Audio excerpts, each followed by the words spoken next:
Today you're viewing a tutorial by Cooper Collier with waterswebworks.com. He is lead programmer and has been programming TeamDesk for 9 years.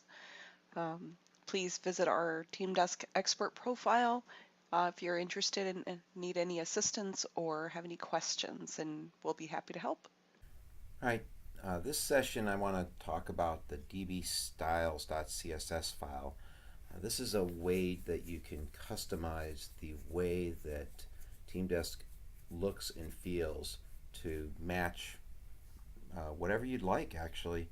And I'm going to be working in one of my test databases that I have, but let me show you what you can do. If you look up here, the title, this is one of the things I do on almost all my databases, because the title looks good, but it's the title of my database, and I already know what my database is, and it's using up like 10% of my screen space for all this white space that I usually don't need to look at white. And so what we can do is make it smaller using CSS. So let me show you how to do that real quick. So the first step is we need to have a CSS sheet, and that needs to be on your computer to start with. So you go to your desktop, pick new, and just make a new text document like that. And it has to be called DBStyles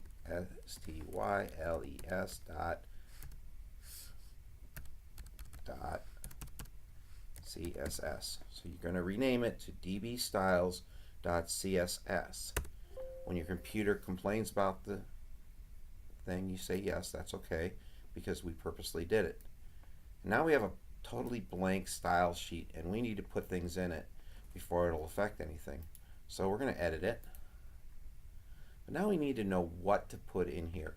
Now, CSS is a language on its own, and I'm not going to be able to teach you everything about CSS. I'm going to teach you almost nothing about CSS. I will show you where to get it, but first let's practice a little bit. First thing is to know how to make CSS work. To make CSS work, you need to know what you're going to target. So that's called a selector, and we need to know what the selector is for this. To find that out in your browser, you can right-click and inspect. Now, this works in every browser I know of. Some are different than others, but they're all similar. I'm just using the standard Chrome one. And if I go down here, there it is right there. So I'm going to right-click on it. This is the neat thing. And I'm going to copy the selector right there. Makes it easy for me.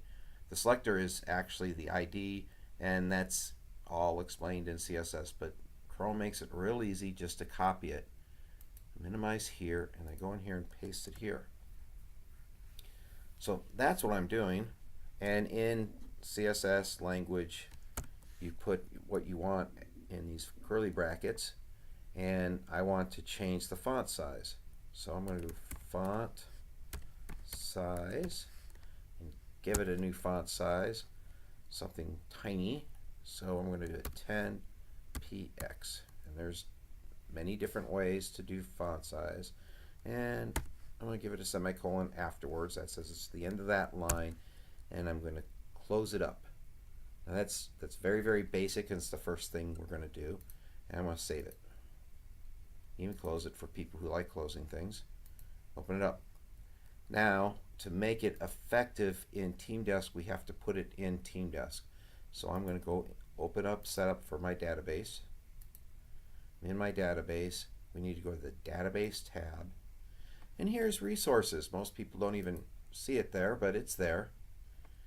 Resources. We need a new resource, and we're going to choose the file, go out to our desktop, and there it is right there.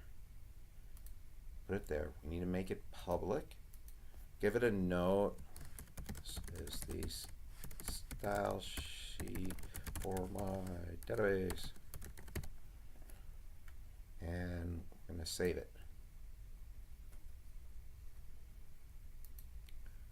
So go over here and refresh it. I made the font smaller.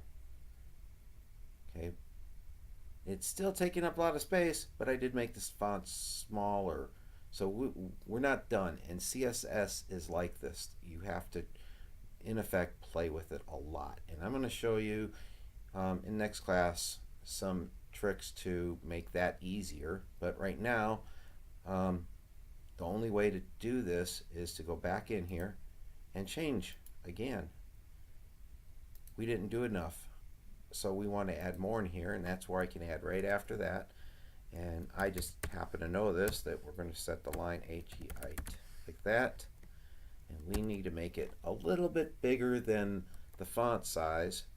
So I'm going to make it 14px. That gives it 2px's on each side, just like that, and save it. Now, this is the slow part. We need to go back in and edit, choose the file again, find it on the computer, save it. Now we go back over here and look at it. I'm going to refresh the screen. There, exactly what I want. I still have it there, but it's a lot smaller. So where do we get our CSS codes and stuff and learn them? Well, go to a new browser window, and the best place is to look for W3C Schools right there. W3 Schools CSS tutorial. These are the CSS people. They're the official place for CSS, and it tells you everything about CSS, so you can pick up all the codes and learn about it. Now, I'm going to show you some more in another session, but I want to keep these sessions as short as possible. But use these guys and other resources on the web to find out how to do things. So